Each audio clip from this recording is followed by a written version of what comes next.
Kemungkinan besar lu yang nonton video ini lagi ketinggalan kereta. Kereta apa?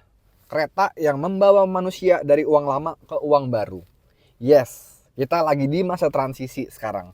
Mereka yang masih nyimpan uang lama, ya kekayaannya digerus, ya dicuri gitu. Mereka yang sudah mulai nyicil uang baru bisa beli mobil, rumah, ya sesuatu yang mahal dengan harga diskon.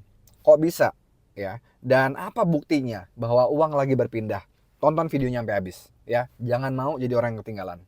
Oke, gue kasih fakta sejarah bahwa uang itu memang berganti-ganti, berubah-ubah, ya. Nah, manusia pertama ya awal-awal ya zaman Nabi Adam pakai apa sebagai uang gitu. Nah, fakta sejarah yang kita tahu ini ada data sejarahnya. Ya, yang paling awal itu adalah pakai sesuatu yang bisa dimakan ya. Barley, gandum. Di Asia itu ada juga yang pakai beras gitu.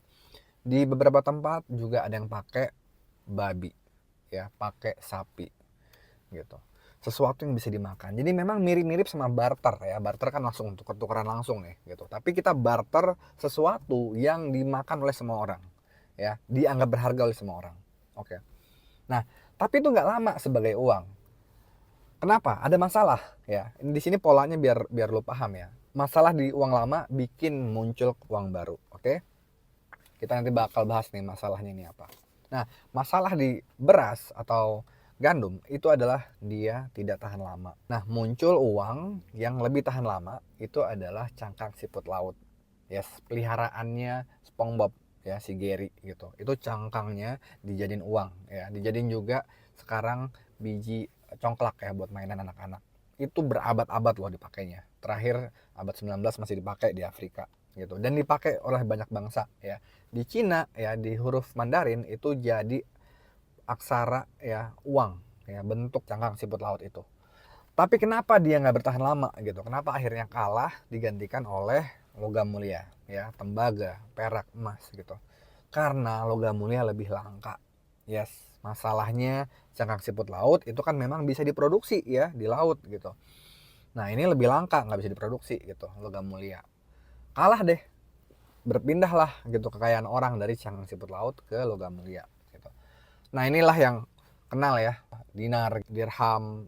Jadi itu semua bukan uang yang dari awal ya, ya mentang-mentang kebetulan jadi uang yang dipakai zaman Nabi Muhammad, bukan berarti uang yang dipakai oleh nabi-nabi sebelumnya gitu, nggak.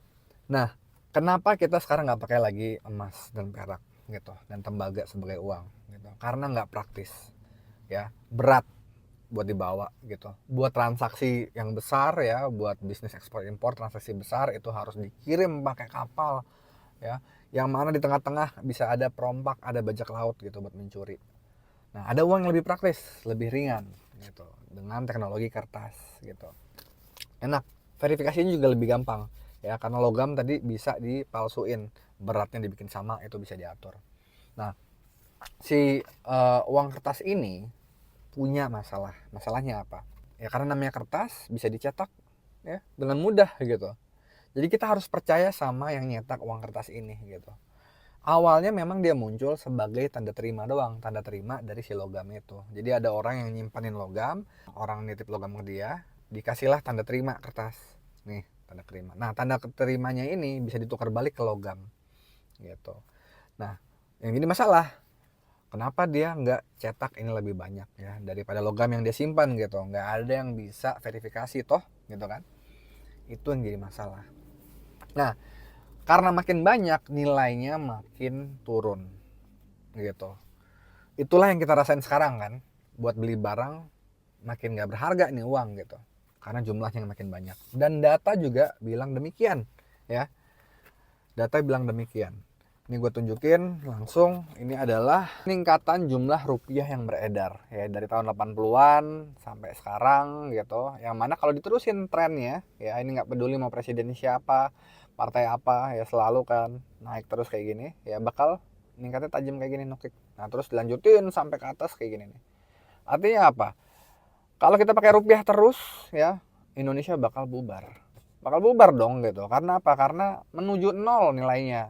Dan ini bukan terjadi di Indonesia, di negara lain juga sama. Ini adalah uang, total uang kertas, uang koin, uang yang di rekening bank ya.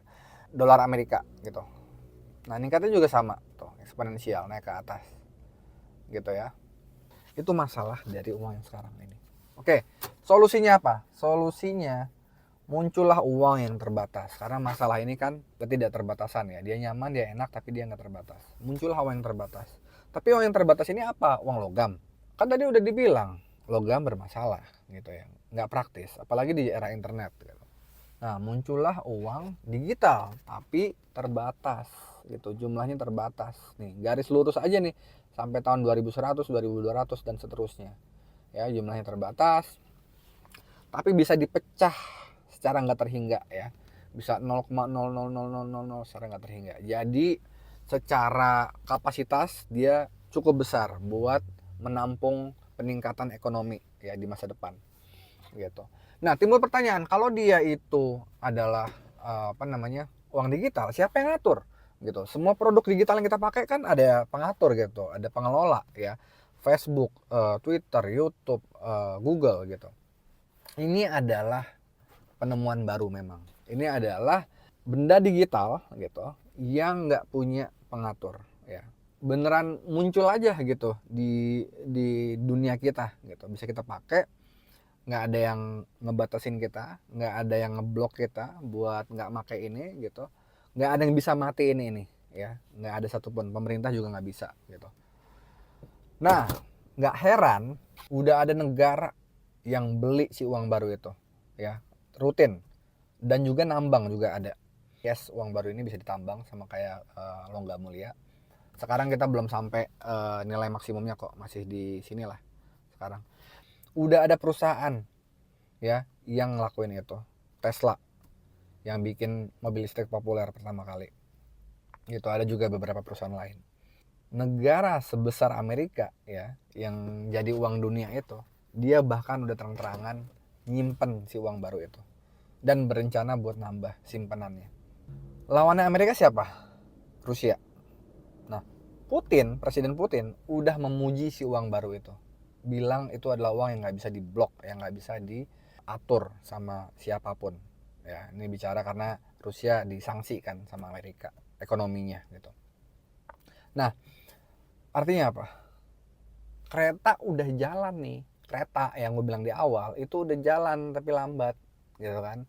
Lu masih bisa ngejar lari buat naik kereta itu gitu. Kalau lu udah ketinggalan, ya lu nggak bakal dapet kesempatan buat nabung nih uang terbatas ini nih.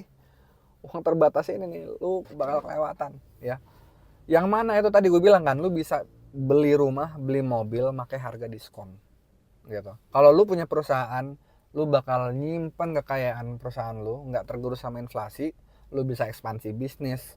Ya perusahaan lu intinya bisa lebih makmur lah gitu. Dan lu nggak mesti 100% tabungan lu beliin uang baru itu, nggak mesti gitu.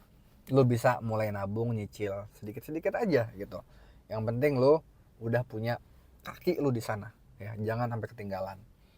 So, apa uang baru itu dan kenapa nggak ada uang lain yang bisa ngalahin si uang baru itu? Ya gue jawab singkat dulu aja, itu karena uang-uang lain tuh pada punya pengatur, pada punya bos ya, punya pemimpin gitu. Uang yang baru ini yang gue bilang ini, yang dibeli sama Tesla, disimpan sama Amerika ini, itu nggak punya pengatur sama sekali, nggak punya pemimpin. Oke? Nah kalau lu mau belajar itu, reply komen ya dengan kata mau ya, mau. Nunjukin bahwa lu mau belajar si uang baru ini. Oke? Gue bakal kirimin panduan-panduannya ke lu semua. Gratis. Yes. Ini bukan sekedar investasi. Ini adalah pergerakan buat memperbaiki dunia jadi lebih baik. Gue bakal cerita panjang lebar di sana. See you. Thank you for watching.